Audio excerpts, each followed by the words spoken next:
little intro first. If you would like to ask a question, please raise your virtual hand. Eddie, over to you. Okay, thanks, Catherine.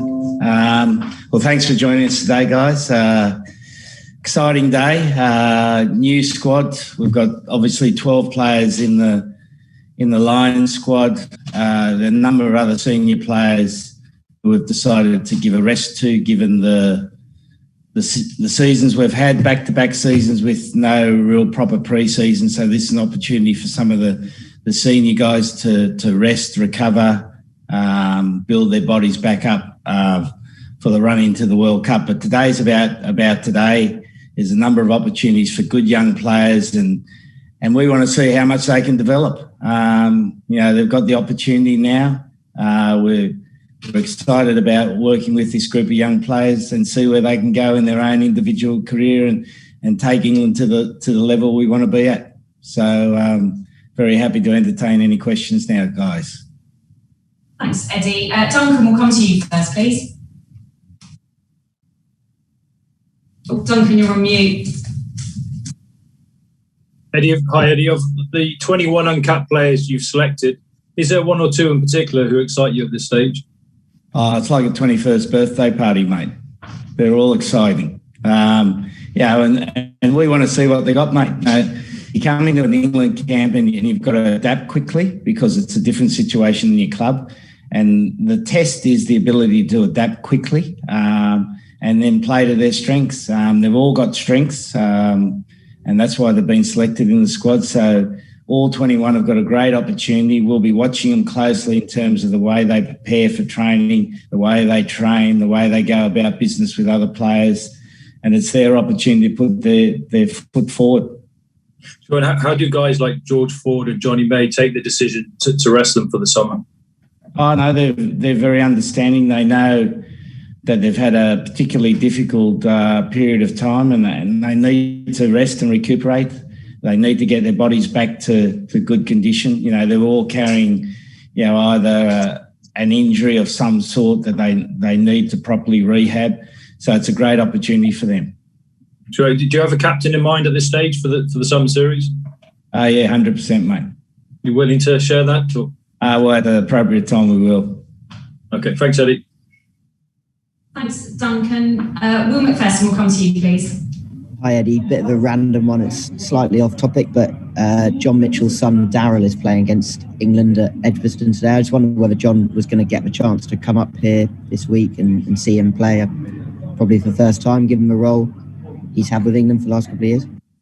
Yeah, well, I think they had a bit of a problem with his head, with a side screen. He's out there watching his son today. He was so excited yesterday. He rang me, said his son had been in contact with him and said, "Dad, can you come and watch me play?" He's never seen him play Test cricket live because of what's obviously been going on. So it's a big day. So hopefully, I was just watching a little bit. They were none for 20 odd, weren't they? And Daryl hadn't bowled yet, so he might be the guy that breaks up the Burns-Sibley partnership. Are you planning to come up at all this weekend? Unfortunately not. No, I'm busy, mate. And as you know, you media don't like coaches to be inquisitive. Thanks, Will. Liam, we'll come to you, please. Eddie, how are you doing? You've included 5 players from Newcastle there. They've got the biggest selection of the uncapped group. Is there something particularly you like about what Dean Richards is getting up to up there in the North East? It's the quality of players, mate. I think, Dean's got a uncanny eye to pick out talent. And they usually come through the unusual pathways, not the usual 16, 18s, 20s. They usually come through a more diverged pathway, and he's got an eye for that talent, and they've played consistently well, and they've been rewarded for their performances. Okay, and of the 21, it's a long time. It's a good number of weeks away yet. By the time we get to a Test match in July, how many players capped by the end of the series would be a good figure for England going forward? Oh, as many that deserve it, mate. We were lucky enough in the last series to the corresponding series 4 years ago in Argentina to uncover talent like Tom Curry and Sam Underhill and Mark Wilson. And if we were able to have that sort of success in producing a couple of or 3 really test players, we'd be delighted, mate. Okay, thank you. Thank you. Will Kelleher, we'll come to you. Hi, Eddie. You're always keen to unearth a few gems in these Lion summers. When you're looking at some of the stories of the guys that you've picked, the new guys, which one of those is exciting you the most or intriguing you the most? Who do you want to get your hands on? Yeah, I think at this stage it's a bit the same as a couple of the previous questions. There's no one player that stands out. We want the 21 players to compete. They've got to compete hard. They've got to work hard. And we'll see where they go, because talent's one thing, it's how hard you work now to convert that talent to performance. And again, that area of who's going to adapt and who's not going to adapt is going to be crucial to see whether they make it in Test rugby or not. You said previously that you wanted to discover some wingers. You've got a few in there, obviously, that are new names, guys like Ollie Hassel-Collins and Josh Bassett. What do you make of those two particularly? Yeah, no, they've been performing consistently well for their clubs. Hassel-Collins has got pace and power. Bassett's got a sniff for scoring opportunistic tries. And he's a big, strong, quick lad. And again, they're going to be competing against the boy from Newcastle, Rundwan, and then Cock the Singer, who we've known previously. So there's great competition there for those players. They've all got pace and power, and it's whether they now can adjust to Test rugby. Thanks, Will. Nick Heath, we'll come to you. Hi, Eddie. I know that you've talked historically about England teams wanting to have their own identity. When you have so many new players, do you have to start again with the work on what that identity is, with having less of those experienced guys in there that can show them what that is? Yeah, 100%. It's all about today, mate. Once we get the players in camp on Monday, it's about creating the team they think is important. Obviously, I will help guide them in that respect, but they're going to have to work pretty hard to get together because they're from different clubs. A lot of them probably don't know each other, particularly given the number of players that haven't been in the pathway teams. So that ability to get together quickly is going to be crucial for us. Does it mean that the brand of England rugby, or the identity they may have this summer, could be a little different to perhaps what we've seen recently? I'm not a brand manager, mate. So the style of rugby they play. I don't really know what you're talking about. Well, the style of rugby that might be played. Well, the style of rugby is always about the players you've got. Like, if you look historically, the teams I've coached teams that run the ball from everywhere, played fast, played slow, played set-piece rugby. It's not about the style I want, it's about what the players' talents are.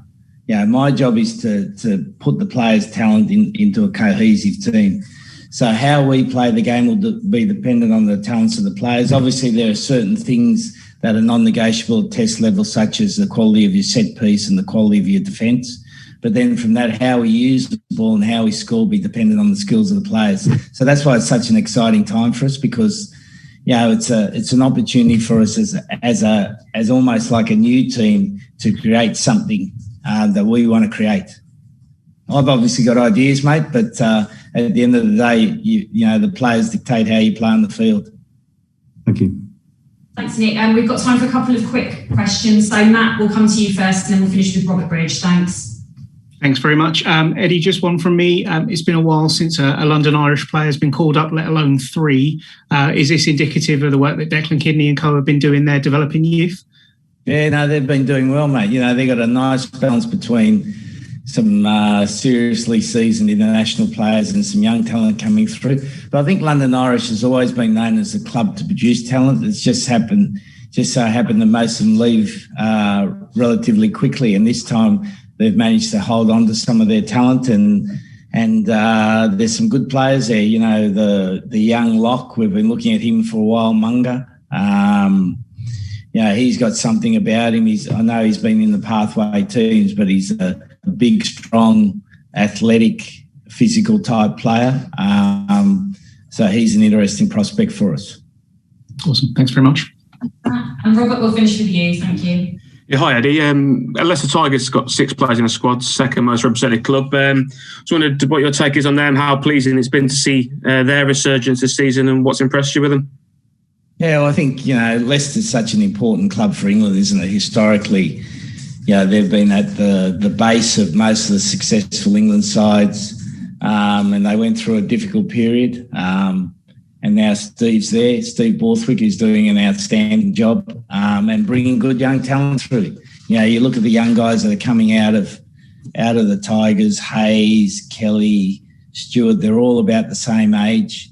And they'll have a few more in the 20s. So it's an exciting time for Leicester, an exciting time for us to pick well-coached and well-manufactured players from Leicester, and Steve Borthwick is doing an outstanding job. Yesterday I spent the day up there with him, managed to do a little bit of coaching. I know I'm not supposed to coach another team, so I apologise now. I apologise for coaching another team, but I was able to do a bit of practice there, so it was good. It's great to see those young players come through.